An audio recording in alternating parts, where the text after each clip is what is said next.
बिस्मिल्लाहिर्रहमानिर्रहीम, अस्सलाम वालेकुम और खुश आमदीद। इस उम्मीद और दुआ के साथ कि आप खैरियत से हैं, एक नए दिन का आगाज़ करने के लिए हमारे साथ मौजूद हैं। हो सकता है हमसे पहले कर भी चुके हों।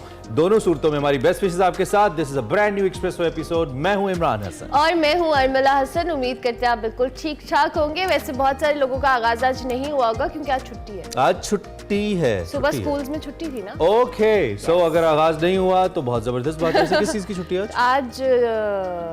दाता गनबख्श के उर्स की। ओह वाओ, तो जबरदस्त बात है। इसमें हम बात भी करेंगे। हाँ, इसमें हम बात भी करेंगे कि इस शख्सियत जिसका आप जिक्र कर रहे हैं, इनकी क्या तालीमात है, उनकी तालीमात से क्या सीखा जा सकता है और कैसे उन्होंने इस्लाम की खिदमत की अपने अमल तबलीग के जरिए। लेकिन अभी नहीं, आगे जाके बात करेंगे। आज एक और बड़ा इंपॉर्टेंट दिन है, 7 सितंबर 2023। दैट मीन्स आज यौम फ़िज़ाइया है और आज पाक फ़िज़ाइया के शाहीनों का जिक्र ना हो ये हो नहीं सकता। बिल्कुल आपको मालूम है कि पाक फ़िज़ाइया के जांबाज सपूतों को आज सभी कौम के जो रहने वाले हैं, सभी पाकिस्तान के रहने वाले हैं, अपनी अपनी कैपेसिटी के मुताबिक खिराजी अक़ीदत पेश कर रहे हैं। पाक फ़िज़ाइया के जवानों ने आज के दिन 1965 की जंग में जिस तरह दुश्मन की कमर तोड़ी, इसकी तारीख में, एविएशन हिस्ट्री के अंदर इसकी मिसाल नहीं मिलती।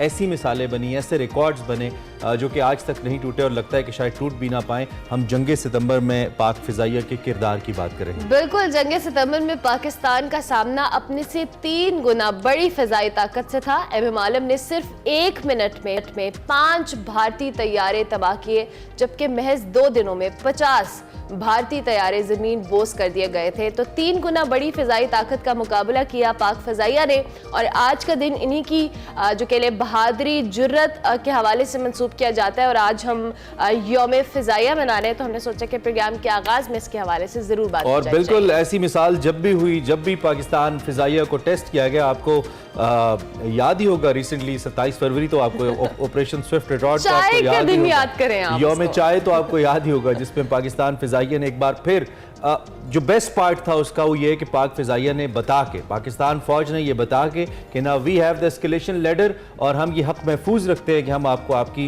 इस बुज़दिली का जवाब दें। जब कुछ इंडियन तैयारों ने सो कॉल्ड एक ऑपरेशन करने की बात की, पाकिस्तान के अंदर सर्जिकल स्ट्राइक की बात की, and then we retaliated and we responded और इसके नतीजे में 2 भारतीय तैयारे मारे, भारतीय पायलट पकड़ा और फिर खैर सगाली के जिस जेस्चर के तौर पर उसे चाय पिलाई, अपनी तरफ से कपड़े दिए और वो हमारे कपड़े लेकर वाघा के रास्ते वापस चला गया। और फिर भारत ने उसे वीर चक्र दिया जो उनका सबसे बड़ा अवार्ड है। I don't know why. Because many of the Kashmiris might have been punching him और वो पंचेस जो थे, वो चाय जो थी, उसका जो वीडियो स्टेटमेंट था जिसमें उसको पाकिस्तान आर्मी की तारीफ करता नजर आता है, पाकिस्तान आर्मी के प्रोफेशनलिज्म को सराहता नजर आता है, वो हमेशा तमाम इंडियंस को और जो हमारी वॉर हिस्ट्री है इसके अंदर एक सुवेनियर के तौर पे महफूज रहेगी। और वो कप और वो चाय भी हमेशा याद रहेगी इंडिया को। जिस तरह से उसने चाय की भी तारीफ की, टी वाज फैंटास्टिक। और वो चाय, यौम चाय उस दिन होना चाहिए, मतलब वो जो चाय का दिन मनाते हैं ना, मालमी दिन, वो 27 फरवरी को डेडिकेट कर देना चाहिए। मजे की बात जो कि 6 सितंबर की हमारी हिस्ट्री इतनी बड़ी है कि वो 27 फरवरी का दिन उसको टेक ओवर नहीं कर सकता, उसकी अपनी जगह है। इसलिए हम 6 सितंबर को ज्यादा एंथुसियाज्म के साथ मनाते हैं इस जनरेशन को बताने के लिए। बट जब भी पाक फ़िज़ाइया को आजमाया गया, किसी भी हमारी फोर्स को आजमाया गया, उन्होंने अपनी बेहतरीन सलाहियतें दिखाई और कभी कौम को मायूस नहीं किया। हमारा पाक फ़िज़ाइया के शाहीनों को सलाम है। आगे बढ़ते हुए हम बात कर लेते हैं कुछ अचीवमेंट के हवाले से, वो भी बहुत ज़रूरी है। एक ऐसे बच्चे का जिक्र करना है हमने जिन्होंने पाकिस्तान का नाम रोशन किया, एंड वी विल ट्राई के उनसे हम बात भी करें। थोड़ा सा सरप्राइज, थोड़ा सा सरप्राइज हम रखते हैं की बात कर लेते और हैं। थोड़ा सा एक ऐसे बच्चे, बल्कि ऐसे 11 बच्चों की बात करते हैं, बड़े लड़कों की बात करेंगे। बड़े लड़कों की जो पाकिस्तान का नाम रोशन कर रहे हैं। बिल्कुल, पाकिस्तानी पेसर्स का कमाल, बंगाल टाइगर्स बेहाल, शाहीनों की ऊंची उड़ान। जनाब, आपने कल देखा था कि पाकिस्तान वर्सेस बांग्लादेश सुपर 4 मरहले का जो पाकिस्तान ने फतह से आगाज किया कदाफी स्टेडियम में। जी, पाकिस्तान ने बंगाल टाइगर्स का 194 का जो हदफ है वो बासानी 40वें ओवर में हासिल किया। इमामुल हक ने सबसे ज्यादा 78 रन की शानदार बाजी खेली और 5 चौके और 4 छक्के भी लगाए। मोहम्मद रिजवान भी क्रीज पर जमे रहे, 63 रन बनाकर वो नॉट आउट रहे। और जो बांग्लादेशी बॉलिंग लाइनअप था पाकिस्तानी बैटर्स के आगे पूरी तरह हमें बेबस नजर आया। बिल्कुल। अच्छा, मैं थोड़ा सा इससे ये करूंगा कि बांग्लादेशी जो बॉलर्स हैं वो पूरी तरह तो बेबस नहीं थे, उन्होंने बड़ी अच्छी बॉल की, हाँ, उन्होंने हमारे बाबर आजम को आउट कर दिया, बोल्ड कर दिया। There was a big wicket, और बाबर आजम जिस मोमेंटम से खेल रहे हैं, हम 100 से कम तो एब्जॉर्ब भी नहीं करते बाबर को। तो लेकिन जारी बात है, बड़ी अच्छी खास तौर पे जो तस्कीन वगैरह थे, शरीफुल वगैरह थे, बड़ी अच्छी परफॉर्मेंस रही, मुझे तो अच्छा लगा। लेकिन पाकिस्तान ने डेफिनेटली बड़े प्रॉमिसिंग तरीके से, और वर्ल्ड नंबर 1 टीम है पाकिस्तान की, उसने प्रूव किया कि they are the world number 1। लेकिन मुझे लगता है अर्मिला कि अगर हम 6-7 ओवर पहले इस टारगेट को कर लेते तो शायद ज़्यादा हमें अच्छा लगता। डुएबल था, हमारा अपना लाहौर का ग्राउंड था, कज़ाफ़ी का, और टारगेट भी छोटा था, लेकिन still we made a very good victory अल्हम्दुलिल्लाह। तो इसके साथ साथ ये भी बताना ज़रूरी है जनाब, Haris Rauf as usual, as we always appreciate, माशाल्लाह कभी बहुत रन कंसीव कर लेते हैं लेकिन विकेट लेना नहीं भूलते हैं। कल फिर 4 बांग्लादेश के प्लेयर्स को उन्होंने आउट किया, और बड़े कमाल तरीके से आउट किया, बड़े क्रिटिकल मोमेंट्स के ऊपर आउट किया। 50 विकेट्स जो है उनकी मुकम्मल हुई हैं, तो दैट्स अमेजिंग। और जी दूसरा पाकिस्तान सुपर 4 मरले का दूसरा मैच आपको पता है कोलंबो के अंदर होगा, और वो किससे होगा?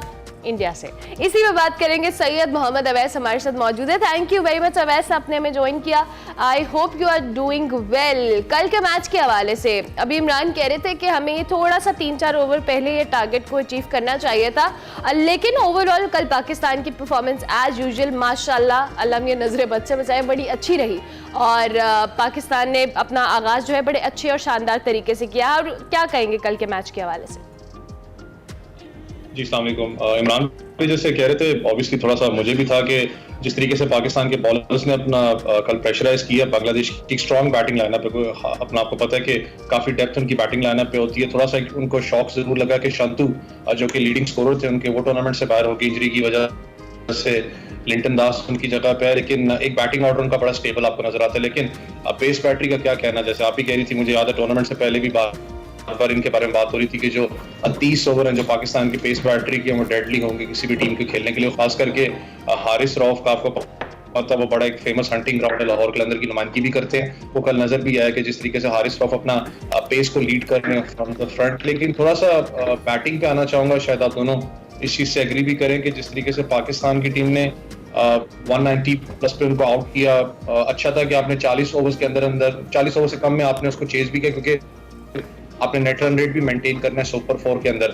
लेकिन थोड़ा सा ये था कि अभी भी स्टिल आगे जाके टूर्नामेंट के अंदर हारे जो आपके फखर जमान है, उनका थोड़ा सा कंसर्न साइन है यहाँ पर, क्योंकि वो कंसिस्टेंटली परफॉर्म नहीं कर रहे। काफी टाइम से आपने देखा है कि उनके पास अभी भी एक बड़ी जो इनिंग्स है वो ड्यू है, वो प्रेशर ऑटोमेटिकली आपके मिडिल ऑर्डर के अंदर आ जाता है। तो हारिस थोड़ा बहुत कहता हूँ कि फखर जमान को जो उनसे कहीं ना कहीं शायद एक प्रेशर फील भी हो रहा होगा, क्योंकि आगे जो 2 मैचेस आपने एक मैच लाजमी जीतना है क्वालिफाई करने के लिए। लेकिन मैंने बताया कि आपको नेट रन रेट भी अपना मेंटेन करके अच्छा रखना है यहाँ पर, क्योंकि इंडिया के खिलाफ आप मैच, और एक बुरी खबर भी है, अभी तक तो यही थे वहां से अपडेट कि बारिश जो उनकी 70% है हफ्ते के दिन, और जो पिच क्यूरेटर्स हैं वो यहाँ तक कह रहे हैं कि हमें बहुत मुश्किलात आ रही हैं पिच को तैयार करने में, क्योंकि अभी तक कवर्स नहीं हटे उस विकेट से, अभी तक वो तैयार ही नहीं हुई विकेट। तो ये बड़ा एक चैलेंजिंग साइड होगा पाकिस्तान और इंडिया के लिए। और sad at the same time जिस तरीके से इंडियन जो क्रिकेट बोर्ड की एडमिनिस्ट्रेशन है या एशियन क्रिकेट काउंसिल के सदर हैं जयशाह, जिस तरह उन्होंने इस मैच को, इस पूरे टूर्नामेंट को ख़राब किया है, मुझे लगता है बहुत बुरे अल्फाज में उनका लिखा जाएगा एशियन कप की हिस्ट्री के अंदर। जिस तरीके से इसको बचाया जा सकता था, इनफैक्ट श्रीलंका के अंदर एक वेन्यू से दूसरे वेन्यू में जाया जा सकता था, तो ये जो नहीं किया गया, इससे क्या, हम तो इसलिए हमें बुरा लग रहा है क्योंकि हम तो जीतने के लिए खेल रहे हैं, वो हमारे अंदर वो एक जीत की थर्स्ट है। वैस क्या इंडियन क्राउड भी इसको ऐसे ही देख रहा है, इतना ही बुरे तरीके से सोच या देख रहा होगा इस रवैये को जो हम देख रहे हैं? इमरान भाई, बड़ा एक मेरे लिए ना, अगर आप बोर्ड्स को छोड़ के, अगर आपके या पॉलिटिक्स को छोड़ के जो इंडियन क्राउड की बात करें तो पाकिस्तानी लिटरली उनके सेम ही तासुरात थे जो हमारे थे, क्योंकि सब लोग कितने अरसे से वेट करते हैं कि पाकिस्तान इंडिया के मैचेस और इतने हाई वोल्टेज मैच हो, जिस तरीके से पिछला मैच भी खेला गया था। देखिए पाकिस्तान ने उनको बहुत जल्दी काउंटर भी किया, उनको आउट भी किया, लेकिन आपको भी हमेशा पता है कि जब पाकिस्तान इंडिया का मैच होता है तो वो आखिरी ओवर तक जाता है, इतना आसान नहीं होता। वन साइडेड बहुत कम आपने मैचेस देखे होंगे, पाकिस्तान जीत गया इंडिया जीत गया, तो बड़ा एक हाई वोल्टेज गेम होता है। ऑब्वियसली स्पॉन्सर्स होते हैं, गेट मनीज होती हैं, बाकी अपना शायकीन इतना सफर करके जाते हैं, जब मैच ना हो तो वो दिल भी तोड़ता है। आप श्रीलंका की देखें, एक वेन्यू आपने चेंज किया, आप हेम्बरटूटा गए हैं, वहां बैटिंग ट्रैक है, वो ज्यादा बॉलर्स को सपोर्ट नहीं करती। सबसे बड़ा इशू जो सा है वो एक क्राउड के लिए मूवमेंट का है, क्योंकि वो बिल्कुल स्टेडियम शहर से बाहर है, वहां पर इतना आसान नहीं होता किसी नॉर्मल आप कहेंगे पब्लिक ट्रांसपोर्ट भी आपको ले जाए, वहां से बिल्कुल बाहर बना हुआ है। से क्योंकि जो सीजन है आपको पता है ओशन के करीब है श्रीलंका, तो इस सीजन के अंदर फ्लडिंग का बहुत ज्यादा चांसेस है। हेम्बरटूटा में भी मैं आपको बता रहा हूँ कि 70% बारिश है कि वो आपके बहुत से मैचेस को खराब करेगी। लेकिन एक यहाँ पर एक न्यूज ये भी आ रही थी कि इन लोगों ने रिजर्व डे रखा हुआ है कि अगर उस दिन बारिश होती है तो अगले दिन, मजे की बात है, अगले दिन भी बारिश है 60%। तो ये चीजें थोड़ी बारिश वाला ही रखा ठीक हो गया। अच्छा वैसे अभी ये जो आपने आगे के मैचेस की बात की है, जाहिर है सारा मजा तो किरकिरा लास्ट मैच में भी जब इंडिया वर्सेस पाकिस्तान मैच खेला गया, दो के हमने अपनी पहली इनिंग्स बड़ी इंजॉय की, लेकिन दूसरी की बार हम एक्सपेक्ट कर रहे थे कि हमारी बैटिंग लाइन भी बड़ा अच्छा परफॉर्म करेगी और एक अच्छा मैच होगा। अब आगे 10 सितंबर को भी इंडिया वर्सेस पाकिस्तान मैच है। अब अनफॉर्चुनेटली बारिश के चांसेस तो अभी भी एग्जिस्ट कर रहे हैं, लेकिन जो पाकिस्तान का एक कह ले हमने पहले मैच के अंदर उनकी जो परफॉर्मेंस देखी है, चाहे हमारा पेस अटैक है या हमारी बैटिंग लाइन है, क्या लगता है किस तरह से हम इंडिया को मजीद प्रेशराइज कर सकते हैं, दो कि ऑलरेडी उन पर बहुत प्रेशर था, हमने लास्ट मैच में देखा था। देखिए दो चीजें यहाँ पर, एक तो अच्छा हुआ कि पाकिस्तान टॉस हारा है। मैं शक में था कि आपको ना करने का मौका मिल जाता है कि यार क्या हम लोग चेज कर सकते हैं, नहीं कर सकते। आपको पता है पाकिस्तान की चेजिंग हिस्ट्री इतनी अच्छी रही नहीं है। कल भी आप देखें, बेशक हम जीते हैं मैच, हमने 40 ओवर से कम में चेज किया, सारे मामला हैं, लेकिन मैंने जैसे बताया कि आपकी ओपनिंग डिपार्टमेंट कहीं ना कहीं अभी भी थोड़ा सा इशू है उसके अंदर। अल्लाह ना करे कि आपकी बैटिंग जो सी है आगा सलमान तक, जो आपको पता है उनका भी अभी तक स्टार्ट सामने नहीं है ओडीआई क्रिकेट के अंदर। बाबर तो आपको पता है वो परफॉर्म करें, चाहे रिजवान करें, चाहे इफ्तिखार करें। फिर स्पिन बॉलिंग ऑप्शन के अंदर थोड़ा सा शादाब खान को देखें तो वो भी विकेटलेस जा रहे हैं, वो ज्यादा विकेट्स नहीं ले पा रहे, जो कि ड्रिफ्ट मिलता है। या तो आपको पता है one of the best googlies कहते थे कि दुनिया में करवाते हैं इमरान ताहिर के बाद, वो भी चीज अब नजर आपको नहीं आती। तो स्पिन के अंदर थोड़ा सा पाकिस्तान में कह रहा हूँ लैक करे, लेकिन पेस बैटरी तो आपकी जबरदस्त जा रही है। लेकिन चाहे आप इंडिया के खिलाफ खेलें, चाहे जिस मर्जी के खिलाफ खेलें, आपको एक चीज तो रियलाइज करनी पड़ेगी, वो ये है कि आपका जो बैटिंग है उसको क्लिक करना पड़ेगा। देखिए आप हमेशा अपने बॉलर्स पे तो रिलाय। हाँ, ये बड़ा इंपॉर्टेंट पॉइंट आप उठा रहे हैं। और वैसे कल हमने एक और पेसर टीम में रखा और बार बार जो एक्सपर्ट्स थे वो इसकी तारीफ करते नजर आते थे कि बाबर के पास बड़ी अच्छी चॉइस है, और वो जो रोटेशन ऑफ बॉलिंग था उसने बड़ा हेल्प किया। मुख्तलिफ वक्त के ऊपर जो उन्होंने बॉलर्स को रोटेट किया, उसमें अगरचे के शाहीन और नसीम थोड़ा रन कंसीव कर रहे थे, लेकिन at the same time wickets निकल रही थी साथ साथ, और वो रोटेशन हेल्प कर रहा था। इसी वजह से जो दो सेट बैटर्स थे उस वक्त, शकीब और मुशफिक, उन दोनों को आउट करने में हम कामयाब हुए और फिर एक छोटे मजमूए पे रोकने में कामयाब हुए। एक तो ये कि क्या हम इंडिया के खिलाफ भी वैसे 4 पेसर्स के साथ जाएं, क्योंकि 2 स्पिनर्स के साथ वाला आइडिया हमारा कामयाब नहीं रहा था। और क्या कल की जो चेंज ऑफ बॉल था वो बाबर आजम का वो लेसन था जो उन्होंने इंडिया के मैच से सीखा, या it was natural somehow Gaddafi को लेकर?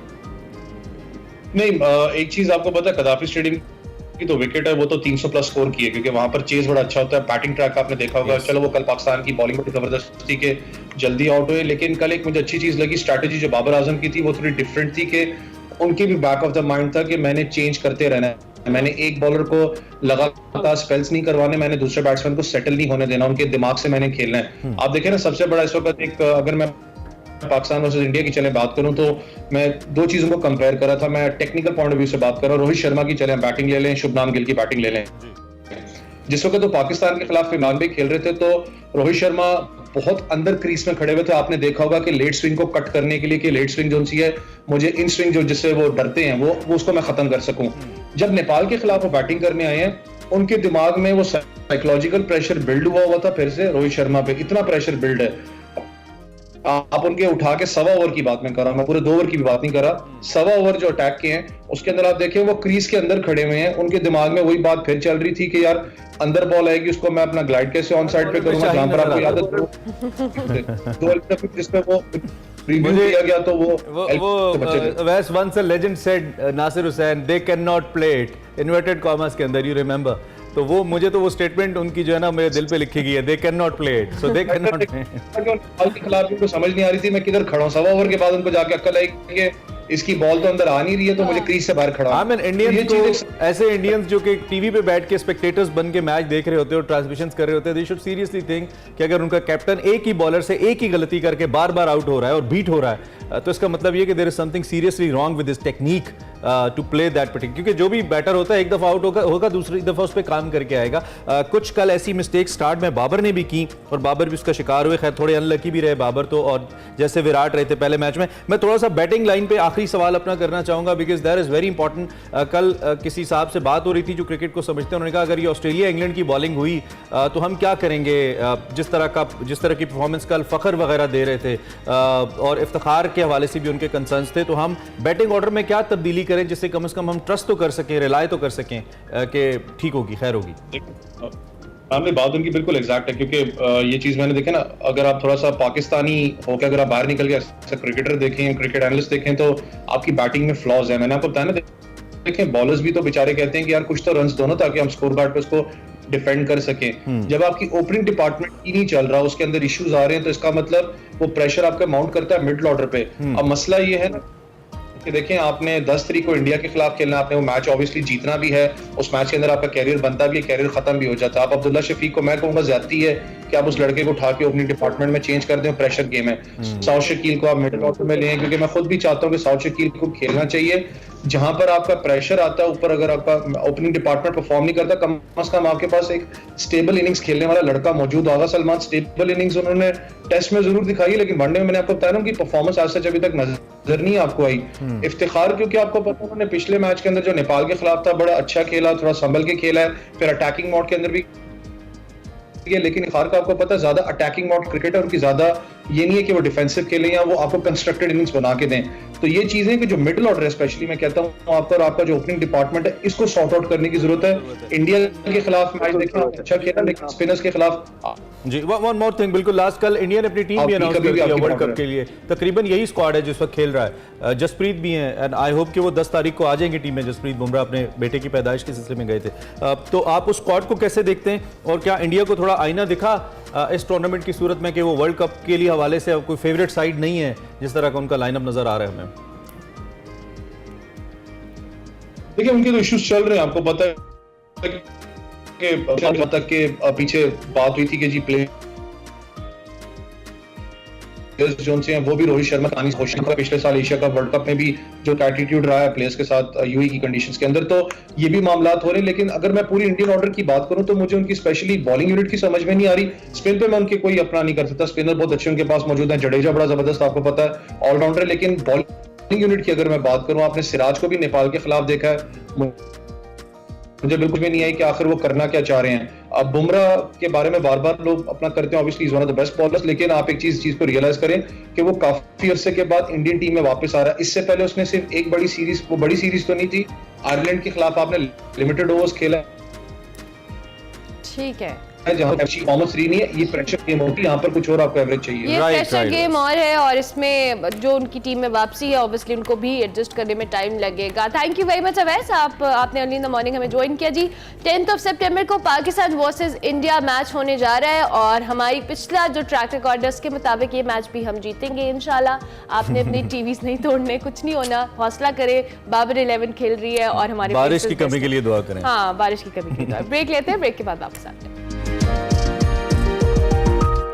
Welcome back to Expresso. अब आपकी मुलाकात एक और एक्सप्रेसो हीरो से करवाते हैं, एक एक्सप्रेसो टैलेंटेड यंगस्टर से करवाते हैं। हम जिक्र करेंगे आलमी मुकाबला हुस्न क़िरात, और इसमें पाकिस्तानी बच्चे ने सबके दिल मोल लिए। उन्होंने बहुत ज़बरदस्त तरीके से वहाँ पे किरत की। सऊदी अरब में ये मुकाबला 6 सितंबर तक जारी रहा। इसमें 117 ममालिक से तकरीबन 166 उम्मीदवार शरीक हुए। पाकिस्तानी तालिब इल्म हाफिज़ आज़म तारिक, जिनका हम जिक्र कर रहे हैं, उन्होंने अपनी मसूर कुन आवाज़ में तिलावत की, बेहतरीन अंदाज से कुरान करीम को लोगों को सुनाया और फाइनल राउंड तक क्वालिफाई किया। इस राउंड का जो फैसला हुआ, इसमें फाइनल पोजीशन तो तारिक नहीं जीत सके, लेकिन जिस तरीके से उन्होंने किरत की, जिस तरीके से कलामुल्लाह को उन्होंने पढ़ा, यकीनी तौर पर वो दिलों पर बहुत असर रखने वाला है। और आज हमने ज़रूरी समझा कि जिस तरह हम हर आर्टिस्ट को या हर पाकिस्तान का नाम रोशन करने वाली शख्सियत को अपने प्रोग्राम में मदऊ करते हैं, तो उसने क़िरात के अंदर अच्छी पोजीशन लेने वाले बच्चे का भी यकीनी तौर पे बेहतरीन तौर पे यह हक है कि वो हमारे साथ हों। और इस वक्त रमला हमारे साथ लाइव मौजूद हैं, उनके वालिद भी हैं और वालिद भी हैं। हाफिज आजम तारिक हमारे साथ मौजूद हैं, जिन्होंने इस मुकाबले में हिस्सा लिया, और उनके वालिद साहब मुफ्ती हसन ज़ेब फारूकी साहब हमारे साथ मौजूद हैं। हम आप दोनों को खुश आमदीद कहेंगे, बहुत शुक्रिया कि आप दोनों ने हमें वक्त दिया। सबसे पहले तो मुफ्ती साहब आपसे ही हम बात का आगाज़ कर लेते हैं। हम ज़रूर चाहेंगे कि आप आज़म के हवाले से थोड़ा सा बताइएगा कि इस क़िरात के मुकाबले में जहाँ पे इन्होंने रिप्रेजेंटेशन की पाकिस्तान की, मुकाबला क्या था और आज़म कितनी उम्र से क़िरात कर रहा है? मैं आप लोगों का शुक्रिया अदा करता हूँ कि आप लोगों ने अपने न्यूज़ पे हमें मौका दिया बोलने का। और सबसे पहले तो ये मुकाबले हुए औकाफ की सतह पर, मुल्क की सतह पर, तो उसमें हमारे सूबे की सतह पर जो हमारा मुकाबला हुआ अल्हम्दुलिल्लाह उसमें हमने पहली पोजीशन इस बच्चे ने हासिल की। फिर वहाँ से हमें इस्लामाबाद भेजा गया। इस्लामाबाद में आलमी सतह, मुल्क की सतह का एक बहुत बड़ा मुकाबला हुआ, तो उसमें अल्हम्दुलिल्लाह हमारी तीसरी पोजीशन आई बच्चे की। तो वहाँ से फिर हमें सऊदीया की तरफ से ऑफर आई और इनके मुकाबले की तरफ से हमारे पास लेटर आया, तो सऊदीया पाकिस्तानी गवर्नमेंट ने हमें सऊदीया भेजा और आज ये मुकाबले में हम माशाल्लाह माशाल्लाह। हम हाफिज आजम से भी बात करेंगे। आजम बच्चे, आपको आवाज आ रही है हमारी? जी। आप कैसे हो? ठीक ठाक हो? जी। कैसा लगा इतने बड़े मुकाबले में हिस्सा लेके? कैसा एहसास हो रहा है, कैसा लग रहा है? बहुत खुशी हो रही है। ठीक है। आजम बेसिकली पश्तो स्पीकिंग है तो उनको ज़रा उर्दू समझ भी कम आती है। आजम, आप कब से क़िरात कर रहे हो और क्या वालिद साहब आपके उस्ताद हैं या उस्ताद कोई और हैं आपके? मैं 2 साल से क़िरात कर चुका हूँ और अभी मैं तजवीद कोर्स कर रहा हूँ और ये मेरे वालिद साहब है, मेरे उस्ताद मदरसे में। अच्छा माशाल्लाह माशाल्लाह। तो आपने जब क़िरात की पहली दफ़ा तो आपको पता था कि आप एक दिन सऊदी अरब में जाके इतनी बड़ी जगह पे जाके क़िरात करेंगे? आपको पहले था अंदाज़ा या बस अल्लाह ने मौका दिया और हो गया? उम्मीद थी। थोड़ा मुश्किल सवाल कर दिया मैंने। ठीक हो गया। अच्छा, तो हम आज़म से रिक्वेस्ट भी करते हैं और कि हमें जिस तरह से इतनी खूबसूरत क़िरात उन्होंने इस मुकाबले में की, हमारे देखने वालों के लिए भी कुछ थोड़ा सा हिस्सा जो है ना वो तिलावत कर दें हमारे लिए।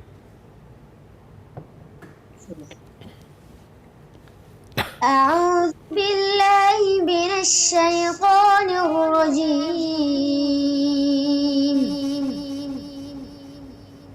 बिस्मिल्लाहिर रहमानिर रहीम।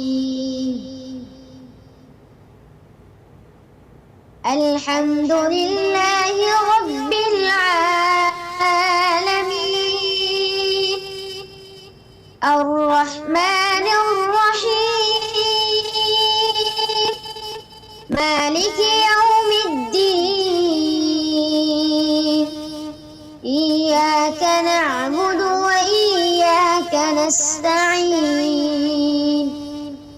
इहदिनस सिरातल मुस्तकीम सिरातल लज़ीना अनअमता अलैहिम गैरिल मग़दूबि अलैहिम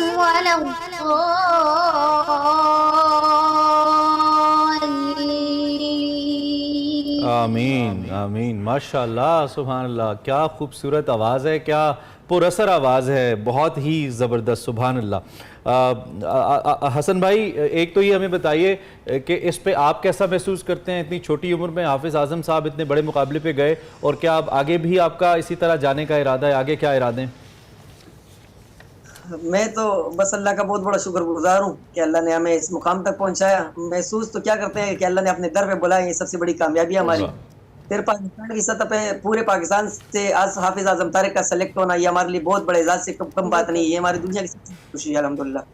और पाकिस्तान की सतह पे अल्हम्दुलिल्लाह इसने कई मुकाबले जीते हैं। ये मुल्क की सतह के अलावा भी इसने अपने शहर कराची के बड़े बड़े मुसाफों में अल्हम्दुलिल्लाह पहली पोजीशन हासिल की और अवार्ड वसूल किए हैं। और अल्हम्दुलिल्लाह आज मुकाम तक पहुंचे, इसकी मेहनत, इनके असातिज़ा की मेहनत, इनके मदरसे की मेहनत के आज अल्हम्दुलिल्लाह हम बैनुल-अक़वामी मुसाफ़े में यानी कि सऊदी अरब के शहर मक्का मुकर्रमा के बड़े आलमी मुसाफ़े में शरीक हुए। तो अल्लाह का रब्बुल मुफ्ती साहब ये भी साथ बताइए, आप खुद भी आपका ताल्लुक दर्स व तदरीस से है, जो नए हमारे यंगस्टर्स जो बच्चे हैं, क्योंकि बच्चे हर किस्म के आर्ट को अपना सकते हैं ना, ये भी एक अल्लाह की ब्लेसिंग है अगर वो एक बेहतरीन कारी बनते हैं और अल्लाह का इनाम है, तो वो क्या करें, कहाँ से आगाज़ करें? अगर कुछ वालिदैन ये चाहते हैं, क्योंकि हुफ़ाज़ कुरान तो बहुत हैं लेकिन क़िरात बहुत अच्छी क़िरात अल्लाह रब्बुल इज़्ज़त की तरफ से हर किसी को नसीब नहीं होती, वो क्या करें? कोई ऐसे ही मशवरा, कोई टिप हमें दें ताकि उनको भी फ़ायदा हो जो देख रहे हैं। बस मेरी गुजारिश है वालिदैन से कि वो अपने बच्चों की तरबियत के हवाले से खुसूसी उन पर तवज्जो रखें और खुसूसन बच्चों की इब्तिदा से यानी कि 4 साल की उम्र से लेकर बच्चों को बस ये कायदा पढ़ाना शुरू करें, फिर उसके नाज़े पे तवज्जो दें और फिर उसके एक शौक दीन की तरफ पैदा करें, उनको ऐसे महफिल में लेके जाए महफिल में जिसमें हमें मुफ्ती हसन ज़ेब भाई आपसे मिलकर और आपके साहबजादे हाफिज़ आज़म तारिक साहब से मिलकर बहुत अच्छा लगा। आप बहुत फ़ख्र भी है हमें कि आपने मुकाबले में हिस्सा लिया, पाकिस्तान को रिप्रेजेंट किया और उसके साथ साथ बड़े इनाम की बात है कि अल्लाह ने आपको और आपके बच्चे को इस काम के लिए चुना। बहुत शुक्रिया, आप हमारे साथ मौजूद रहे। हाफिज़ आज़म तारिक और मुफ्ती हसन ज़ेब फारूकी साहब हमारे साथ मौजूद थे। अभी हम एक ब्रेक लेंगे, ब्रेक के बाद वापस आएंगे। Welcome back to Expresso. अब हम आपको कराएंगे एक्सरसाइज और एक्सरसाइज के लिए हमारे साथ Khushi. Over to you Khushi. Thank you Amla, thank you Imran. So आज हम अपर बॉडी करेंगे, bigger muscle of the body. So back और चेस्ट की एक्सरसाइज करेंगे। It's gonna be 4 exercises. पहले हम चेस्ट की एक्सरसाइज करते हैं। We gonna go on the floor. We need a pair of dumbbells.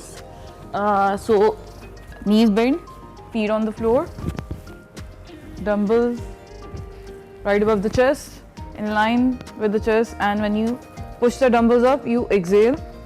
Elbows will be in line when you press down. Breathe in and breathe out. Second exercise is chest flies. Dumbbells, palm facing each other. Open up, breathe in, elbows bend, and breathe out when you exhale. Breathe out when you push the dumbbells up. Breathe in, open up, chest out. Close, chest in. So guys, 10 reps, 4 rounds, each exercise. Second one is back. So we're gonna do 2 exercises, bend over rows and reverse flies. We're gonna bend forward, hinge our hips, chest upright, punch down, pull the dumbbells up and exhale and back tight. Punch down, make sure elbows are not flaring out. Chin should be up. And second exercise is just reverse flies, palm facing each other, and pull the dumbbells away and bend your elbows, keeping your chest upright, and exhale when you pull the weights towards the ceiling. So same 4 into 10, and then guys, last would be the finisher. We're gonna go on the floor. So wide hands, wide stance push-ups on your knees, chest in front of the hands. Wide stance रखेंगे, chest को hit करना है हमने. So hands in front of the chest, chest down and push the weight. And elbows in line with the chest. So guys, ये आपने 1 minute करना है after the exercise. So try these exercises at home. Thank you very much खुशी exercise कराने के लिए। खुशी हमारे साथ मौजूद थी। अभी हम एक ब्रेक लेंगे, ब्रेक के बाद वापस आएंगे। आप देखते रहिए एक्सप्रेसो। आपका बहुत शुक्रिया, बहुत कमाल आर्टिस्ट हैं आप। जो भी आप करते हैं, खासतौर पे यूथ के अंदर, the way you doing your music, I mean जो भी करते हैं लोग पसंद करते हैं। सबसे पहले तो इस वर्सिटिलिटी के हवाले से बताइए, जब से आप ये वेस्टर्न मुख्तलिफ सॉन्ग्स के कवर से आपने एज अ यंगस्टर स्टार्ट किया, देन अपना काम किया, तो आप ये एक्सपेरिमेंट्स कैसे कर लेते हैं म्यूजिक के अंदर? कन्वेंशनल म्यूजिक नहीं करते आप, what's the reason behind? I think सबसे पहले मेरा रीज़न ही ये था म्यूज़िक स्टार्ट करने का, क्योंकि जब मैं when I was growing up तो इसकी थोड़ी सी कमी मुझे महसूस हो रही थी कि टीनेज और यंग ऑडियंस को उस वक्त कोई एज सच स्पेशली केटर नहीं कर रहा था। आई मीन यंग ऑडियंसेस उस वक्त भी फैंस थे हमारे लोकल आर्टिस्ट के, लेकिन स्पेशली उनको कोई टारगेट नहीं कर रहा था। And I was only 16 when I started. तो मेरा सबसे पहला फोकस ही ये था कि जो हमारी लोकल यूथ है उनको मैं किस तरह से कैप्टिवेट कर सकता हूँ, और उसी वजह से I kind of figured out this concept of merging western and eastern concepts of music. तो और बहुत बेहतरीन अंदाज में आपने यूथ को कैप्चर भी किया है, नो डाउट। आसिम, आपका नया गाना आया है और इस गाने को लेके हम ज़रूर चाहेंगे कि इसका आइडिया, इसकी एग्जीक्यूशन जिस तरह से आपने की और जिस तरह का म्यूज़िक है, वेरी अमेजिंग। आप क्या कहेंगे अपने नए सॉन्ग को लेके और कैसा रिस्पॉन्स है इसका अभी तक? जी, आई थिंक विद चंद माहिया मेरी कोशिश ये थी कि एक बहुत इजी लिसनिंग गाने का एक्सपीरियंस मैं दे सकूं अपने लिसनर्स को, और इसकी वीडियो के साथ भी मेरा यही प्लान था। इनफैक्ट मैंने अपनी टीम को कहा था कि पहली दफ़ा मैं एक ऐसी म्यूज़िक वीडियो चाहता हूं जिसमें हम कोई प्लान के साथ ना जाएं, एंड एक्चुअली हम विदाउट प्लान ही हमने ये शूट किया कि हम इसको नेचुरल रखते हैं। और response like always, it's been amazing. My fans are really enjoying it, और मेरे फैंस के अलावा भी मेरी हमेशा कोशिश होती है कि मैं जो मेरे लिसनर्स अभी तक नहीं है उनको कन्वर्ट कर सकूं, तो I am enjoying the feedback lot. तो आप ये भी बताइए कि इस वक्त पाकिस्तान के म्यूजिक सीन के अंदर जब हम आप को देखते हैं तो हमें आपके पैरेलल कोई सिंगर ऐसा नजर नहीं आता है। The genre that you sing, आप किस हद तक इस इंडिविजुअलिज्म जो आपको मिल गया है आपके आर्ट की वजह से उसको एंजॉय करते हैं, नंबर 1। नंबर 2, जिस तरह की साउंड आसिम आप प्रोड्यूस करते हैं, आई मस्ट से ये साउंड सब कॉन्टिनेंट में बहुत कम लोग प्रोड्यूस कर रहे हैं। कुछ इंटरनेशनल देसी आर्टिस्ट प्रोड्यूस करते हैं लेकिन बड़ी कमाल साउंड है आपकी और लोग इसकी तारीफ भी करते हैं। ये साउंड आप कराची में रह के कैसे प्रोड्यूस कर रहे हैं, या फिर कोई इंटरनेशनल वाइब इसमें ऐड होती है कहीं बाहर मुल्क से, कैसे हो रहा है ये हमें जानना है। आई थिंक कराची शहर और इनफैक्ट यू नो पाकिस्तान में एज सच जब आप आर्ट के निस्बत से देखते हैं तो यू नो ये जगह किसी से कम नहीं है। तो बिल्कुल कराची में रह के बड़े आराम से ये इंटरनेशनल वाइब अगर आप कह रहे हैं कि मैं कर लेता हूँ मैनेज, तो वो इधर से ही लोकली ही स्टार्ट होती है। बिल्कुल। और जहाँ तक बात आपने की इंडिविजुअलिज्म की, तो that's very kind of you, but बिल्कुल ऐसा ही है हमारी फील्ड में, बल्कि किसी भी फील्ड में किसी को भी नाम करने के लिए एक अपनी अलग जगह बनानी पड़ती है। तो मेरी भी वही कोशिश थी, लेकिन उसके साथ साथ बहुत ऐसे नाम हैं जिनको मैं लुकअप करता हूँ, बहुत ऐसे साथ के लोग हैं जिनसे मैं बहुत हेल्दी कंपटीशन भी फील करता हूँ। तो और अगर मैं कहूँ कि आप नाम ले लें जिनसे आप हेल्दी कंपटीशन फील करते हैं, जो आपको लगता है कि आर्टिस्ट बहुत अच्छा काम करें या अपने काम से आपको बीइंग एन आर्टिस्ट इंस्पायर करते हैं। मैं हमेशा से जी कुछ आर्टिस्ट हैं जिनसे बहुत इंस्पायर हुआ हूँ, जो अभी तक हमें एंटरटेन कर रहे हैं, जिसमें सजाद अली सर हैं और you know there is Atif Aslam, जो कि ये वो नाम है। सजाद अली सर तो खैर काफ़ी डेकेड से पाकिस्तान को एंटरटेन कर रहे हैं, but you know names like Atif Aslam and even आज तक आप अली अजमत भाई को भी देखते हैं एंड बहुत सारे ऐसे नाम हैं। तो मुझे बहुत इंस्पिरेशन मिलती है कि आई रियली होप, क्योंकि अभी कुछ दिन पहले मुझे मेरे फैंस ने बताया कि मैंने 10 साल कंप्लीट किए अपने इस इंडस्ट्री में, तो मैं आई रियली होप कि इन्हीं नामों की तरह मैं कहीं अरसे तक, कहीं सालों तक, डेकेड्स तक मैं यू नो अपने मुल्क को और बाहर सुनने वालों को कोशिश करूं एंटरटेन करने की। नहीं, बहुत ज़बरदस्त है। और दूसरा हम आपसे ये भी जानना चाहेंगे कि इतनी ज़्यादा ख़वातीन फैंस, इतनी ज़्यादा लड़कियां फैंस इस वक्त क्रिकेट में बाबर आजम की और म्यूज़िक में आसिम अजहर की हैं, क्योंकि आतिफ के भी फैंस तो बहुत ज़्यादा है, लेकिन Atif obviously is a different class, थोड़ा सा आपसे इनफेक्ट काफ़ी पहले से वो गा रहे हैं और आपका बहुत एक लेटेस्ट सीन है। तो सर ये कैसा फील होता है, आई मीन इतनी यंग एज के अंदर, when you see your Instagram, कभी इनबॉक्स तो खोलते ही होंगे आप? मैं सच बताऊं, मैं अब इनबॉक्स इतना नहीं खोलता। पहले जब ज़्यादा यंग था तब काफ़ी खोलता था इनबॉक्स, लेकिन अब नहीं खोलता।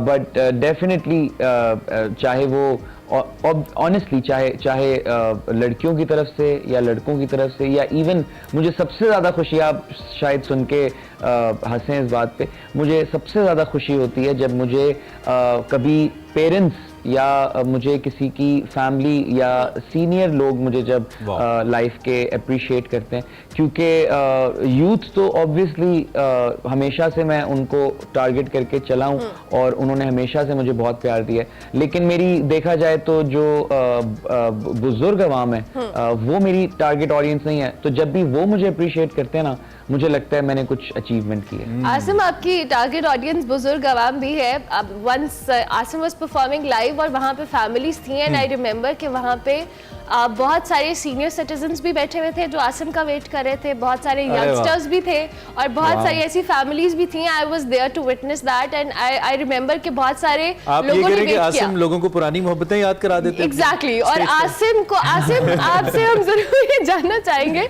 कि जो आप लाइव परफॉर्म करते हैं, फॉर्चुनेटली मैंने अटेंड किया है, तो आपके अंदर जो एनर्जी होती है, जो आप स्टेज के ऊपर जिस तरह से परफॉर्म करते हैं और आप अपने ऑडियंस के साथ इंटरैक्ट करते हो, कहाँ से लाते हो आप ये एनर्जी? मैं ये जानना चाहती हूँ। पहले तो मुझे अगेन सुन के बहुत खुशी हुई कि वहाँ जहाँ भी आपने मुझे लाइव सुना, वहाँ पे families and you know senior people were also there for me. तो ये बहुत अगेन खुशी की बात है। और दूसरी स्टेज की जो एनर्जी है, आप यकीन करें वो आप लोगों से ही मिलती है। बड़ा मुश्किल होता है अगर मैं स्टेज पे जाऊं और सामने, कभी कभार होता है हम कहीं कॉर्पोरेट ऑडियंस के लिए परफॉर्म कर रहे होते हैं, किसी प्राइवेट इवेंट में परफॉर्म कर रहे होते हैं, तो उन दिनों में कभी कभार लगता है कि हम जॉब कर रहे हैं जहाँ पे आपको ज़रा एक्स्ट्रा एफर्ट डालनी पड़ती है। लेकिन when you have an amazing audience, जैसे हम कभी कराची में परफॉर्म करते हैं, बाकी शहर भी, लेकिन let's take an example, and अगर वो ओपन कॉन्सर्ट होता है तो ऑटोमेटिकली पहली सीढ़ी जिसे कहते हैं ना स्टेज पे चढ़ने से, उससे पहले ही एनर्जी मिल जाती है। और आप लोग जितनी मेरी एनर्जी देखते हैं वो सिर्फ और सिर्फ एक रिफ्लेक्शन होती है जो मुझे आगे हमारी आवाम से मिलती है।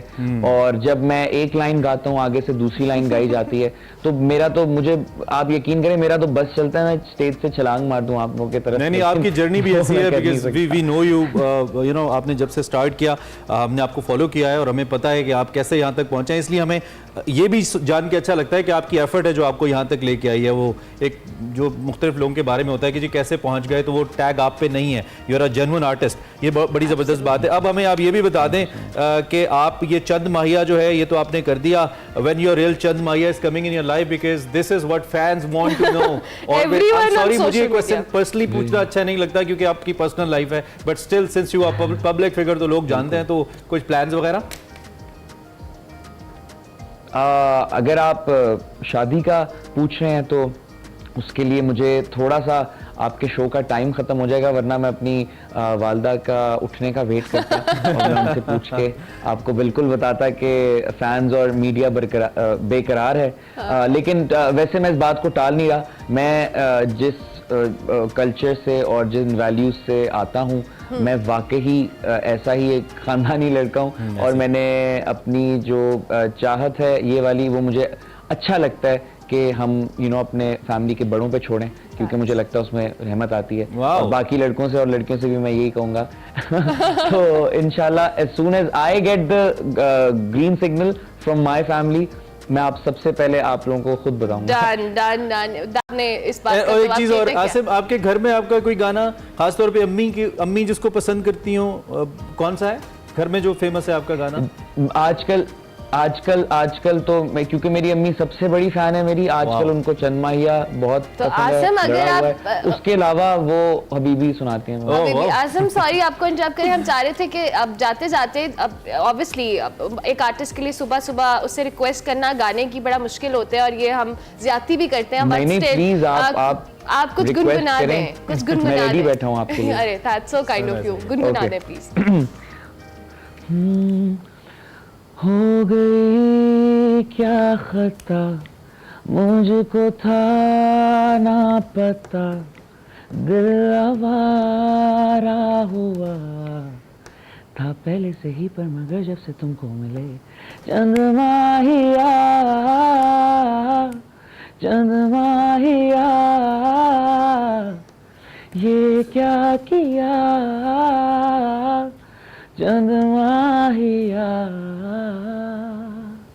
Beautiful song, the kind of song जो आसिम मज़हर से लोग एक्सपेक्ट करते हैं। आसिम, बिल्कुल इन दी एंड हम अपने इस स्मॉल इंटरेक्शन के एंड की जानिब जा रहे हैं। एक तो आप कुछ भी कहना चाहें to connect with your fans, और दूसरी बात हमें कुछ नया भी बताएं, कोई ऐसी अपने करियर को लेकर किसी नए प्रोजेक्ट के हवाले से कोई अच्छी सी खबर दे दें, नया क्या आ रहा है इस गाने के अलावा, प्लीज़। ज़रूर। चलें पहले मैं अपने थोड़े से फ्यूचर प्लान्स बता दूं आपको और जो भी लिसनर्स सुन रहे हैं। अभी चंद माहिया आप लोगों ने सुना है, इसके बाद I have a couple of more releases जो कि मंथ बाय मंथ आएगा। कुछ बड़े चेहरों के साथ भी है, तो ये एक एक्सक्लूसिव मैंने आपको खबर दी है। And I am also working on my EP जिसे एक मिनी एल्बम कहते हैं, 4 से 5 गानों की होती है वो भी इस साल मैं रिलीज करूंगा। एक साथ 4 से 5 मेरे गाने आएंगे। I am looking forward to that. और उसके अलावा जाने से पहले आपके जितने भी व्यूअर्स हैं उनको बस मेरा यही मैसेज है, अगर कोई भी मुझे ऐसा देख रहा है जो कि ज़िंदगी में कुछ क्रिएट करना चाहता है, वो म्यूज़िक से लेके कोई प्रोडक्ट हो सकता है, कुछ भी हो सकता है, तो बस मेरी एक एडवाइस है कि मेहनत और अच्छी नीयत का कोई नेमो बदल नहीं है। अगर ये दोनों चीज़ें आप में मौजूद हैं, Great, Asif. अगेन मेहनत और अच्छी नीयत, तो कोई भी किस्म की नेगेटिविटी को आप कॉन्कर कर सकते हैं, ये मेरी guarantee. Truly great, truly great. Thank you very much, Asim Azhar.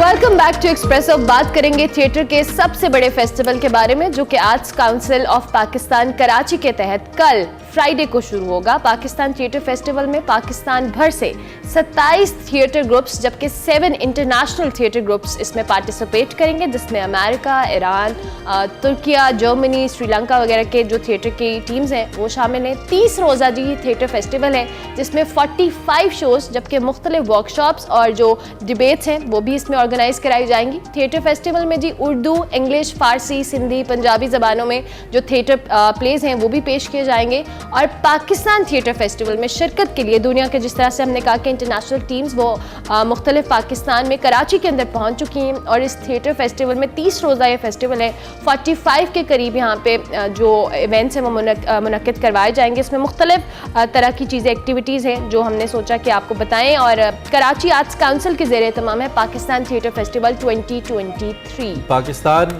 जिस तरह के माहौल का शिकार है, जो एक टेंशन या फ्रस्ट्रेशन का माहौल है, उसके अंदर मुझे लगता है कि इस किस्म के इवेंट्स का होना बहुत ज़रूरी है। और जो देखने वाले हमारे, हम आपको इसलिए भी बता रहे हैं कि आप ज़रूर जाएं, इस इवेंट को कामयाब करें।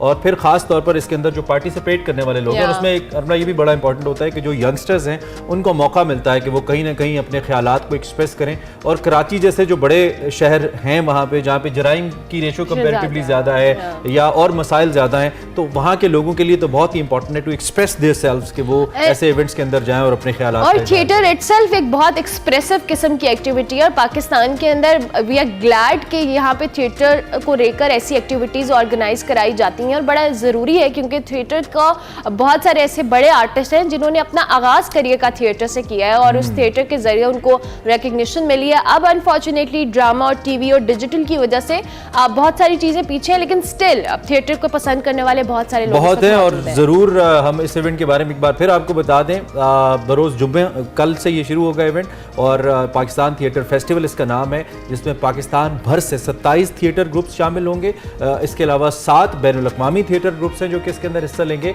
एंड एज अब्ला टोल्ड, उसमें अमेरिका है, ईरान है, तुर्किया है, जर्मनी है, श्रीलंका है। यहाँ का आप थिएटर देख पाएंगे कि वहाँ पे कैसा काम हो रहा है। मजमूई तौर पे 30 दिन का ये फेस्टिवल है और 45 शोज़ है। I mean it's huge. तो कराची वालों के लिए तो भाई एक ट्रीट है, आप ज़रूर इसमें जाइए। इसमें आप उर्दू, इंग्लिश, पर्शियन, सिंधी, पंजाबी, सभी ज़बानों के अंदर आप थिएटर को देख पाएंगे, सीख पाएंगे, एंजॉय कर पाएंगे। और जितने भी ममालिक यहाँ पे हैं वो ज़ाहिर बात है कि अपनी अपनी वाइब साथ लेकर आते हैं, तो you can simply enjoy that. And I believe के आर्टिस्ट से भी मुलाकात आपकी बहुत अच्छी रहेगी जो यहाँ बिल्कुल कराची वालों के लिए बड़ी अच्छी एक्टिविटी है। ज़रूर जाएं, थिएटर को सपोर्ट करें। आपको इंटरनेशनल आर्टिस्ट देखने को मिलेंगे, उनकी परफॉर्मेंसेस देखने को मिलेंगी, तो सोचा हम आपको इस हवाले से बता दें। अभी हम ब्रेक लेते हैं, ब्रेक के बाद वापस आते हैं। आप देखते रहिए Expresso. Welcome back to Expresso. Programme के बिल्कुल आगाज़ में भी हमने जिक्र किया था हज़रत दाता गंज बख्श के हवाले से दीन की तबलीग का जब जिक्र आता है और माशरे की इस्लाह का जिक्र आता है और फिर ओबियसली खानकाही निज़ाम का इसमें एक बड़ा इंपॉर्टेंट रोल है, तो अगर दाता गंज बख्श साहब का हम जिक्र ना करें तो यकीनी तौर पे ये दास्तान मुकम्मल हो ही नहीं सकती। इस कदर रोशन किरदार और अजीम किरदार है कि उम्मत की इस्लाह हो, तबलीग इस्लाम हो, उसकी अशात हो। बरे सग़ीर के अंदर लोगों को अल्लाह रब्बुल इज़्ज़त की ज़ात नबी करीम सल्लल्लाहु अलैहि वसल्लम इस्लाम की रूह से रूशनास करवाना और अपने किरदार को बिल्कुल सुन्नत नबी पे अमल करते हुए लोगों के सामने रखना कि वो इस्लाम की तरफ खिंचे चले आएँ। ये खासा है उन चंद एक औलिया अल्लाह का जिनमें से एक बड़ा नाम हज़रत दाता गंज बख्श का है। और इस तज़किरे के बगैर ये दास्तान अधूरी रहती है। जैसे कि हम कहते हैं, बिलखुसूस हम बर सग़ीर का जिक्र कर रहे हैं, क़ालल्लाह क़ाल रसूलुल्लाह सल्लल्लाहु अलैहि वसल्लम, तौहीद और रिसालत की जो आवाज़ है वो ये चश्मा यहीं से फूटता है जिसकी हम बात कर रहे हैं। और एक बड़ी अफसोसनाक इसमें अमला ये होता है कि हम बाज़ औक़ात इतनी बड़ी शख्सियात को इतने छोटे कैनवस से देखते हैं। हम इनका जब जिक्र भी करते हैं शायद इससे बहुत बड़ा जिक्र जो है वो डिज़र्व करते हैं। इसीलिए हमने ज़रूरी समझा कि आज इस अहम मौके के ऊपर हम हज़रत दाता गंज बख्श का जिक्र करें, न सिर्फ जिक्र करें, उनकी जो तहरीरें हैं, उनकी जो तालीमात हैं उनको आप तक पहुँचाएँ और थोड़ा उनकी शख्सियत को बेहतर अंदाज में समझने की कोशिश। जैसे आपने कहा कि छोटे कैनवस पर हम देखते हैं, लेकिन हमारे जो आज के मेहमान हैं उनसे हम जो बात करेंगे ऑब्वियसली उनकी जो अंदाज़े गुफ्तगू है या जिस तरह से वो एक्सप्लेन करते हैं और जो कि वो PhD भी हज़रत दाता गंज बख्श पे, अल्लामा इकबाल पे और मौला अली के ऊपर करें, तो हम ज़रूर चाहेंगे कि फ़हद अली काज़मी हमारे साथ मौजूद है। Thank you very much Fahad for joining us, I hope you are doing well. अभी जिस तरह से इमरान ने कहा कि हम बहुत छोटे पे इन शख्सियात को देखते हैं, लेकिन इनका जो किरदार है, जो इनकी तालीमात है या जो इनकी ज़ात थी वो बहुत बड़ी थी, तो इस हवाले से हम ज़रूर चाहेंगे गुफ्तगू का आगाज़ करें आप। Thanks a lot Imran and Nirmala. और इसमें कोई शक नहीं है कि इस्लाम के और ख़ास तौर पे बड़े सगीर में इस्लाम के सबसे बड़े हीरोज़ में से एक हीरो सैयद अली बिन उस्मान हजवेरी अल मारूफ दाता गंज बख्श रहमतुल्लाह अलैह। मैं थोड़ी सी इनकी प्रोफाइल शेयर करना चाहता हूँ इन द सेंस कि आप लाहौर में कैसे आए और लाहौर में उस वक्त क्या हो रहा था, और लाहौर आज जो है वो एपिसेंटर, दाता की नगरी कैसे बन गई। Data Sahib, as we all know, he was born in Ghazni, Afghanistan में पैदा हुए। आप सैयद हैं, इमाम हसन अलैहिस्सलाम की औलाद में से हैं। अच्छा।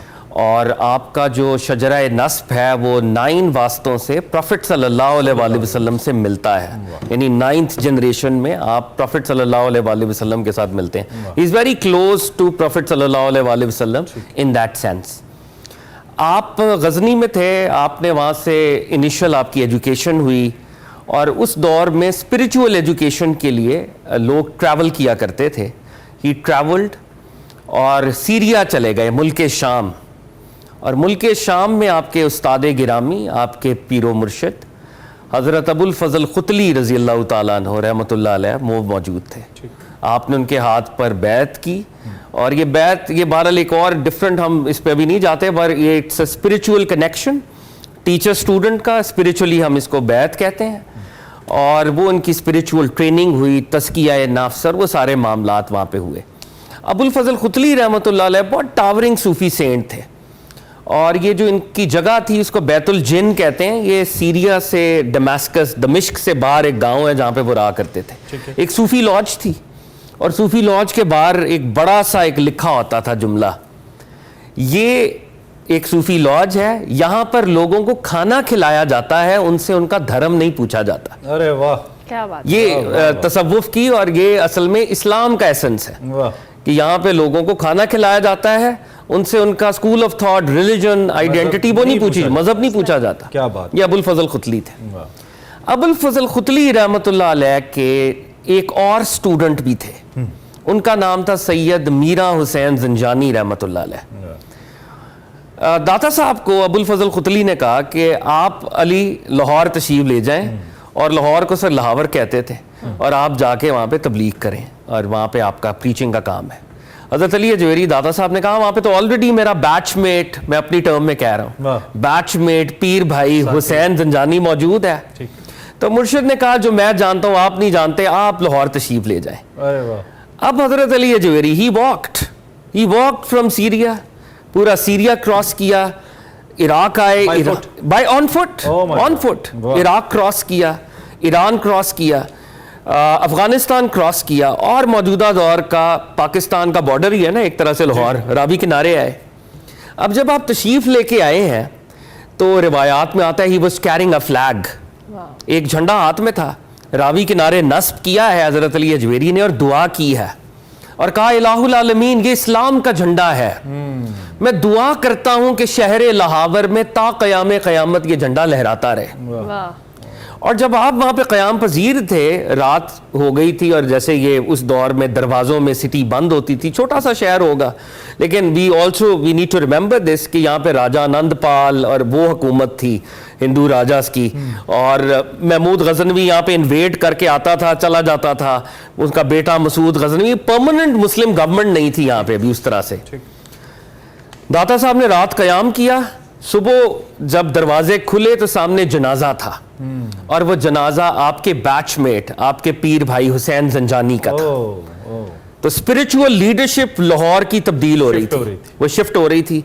हजरत अली हजवेरी आए, हजरत अली हजवेरी की तबलीग, हजरत अली हजवेरी की प्रीचिंग, हजरत अली हजवेरी की तबलीग की वजह से लाहौर आलम इस्लाम का गढ़ बन गया, और आज तक वो अभी तक वो असरात मौजूद दाता की नगरी के चेलों में इमाम हुसैन अलैहिस्सलाम का भी तज़किरा है, उस रेफरेंस से भी फहद, और चूंकि उन्हीं की औलाद है, उन्हीं का मैसेज है, और इनफैक्ट उनके नाना का मैसेज है और हम सब उसके मानने वाले अल्हम्दुलिल्लाह कि हम ये जिक्र भी कर रहे हैं। उसके रेफरेंस से भी आप अगर कुछ औसाफ को समअप करें और किस तरीके से जो अशाते इस्लाम है उसका आगाज़ किया उन्होंने, वो चैलेंजेस और वो तालीमात आजकल के दौर में कैसे रेलेवेंट हैं या ज़रूरी हैं, इस पे भी आप अगर बहुत ही इंपॉर्टेंट बात है जी। ये हमारी रिलीजियस ऑब्लिगेशन है, it is our religious obligation कि हम इमाम हुसैन अलैहिस्सलाम का जिक्र करें।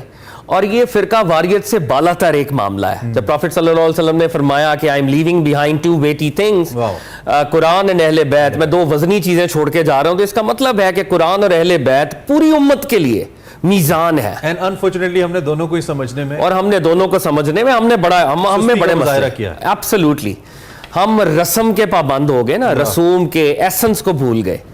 तो इमाम हुसैन अलैहिस्सलाम का क्या मैसेज है? ऑपरेशन के खिलाफ खड़े होना, ऑपरेसर के खिलाफ कलमा हक बयान करना। वाह।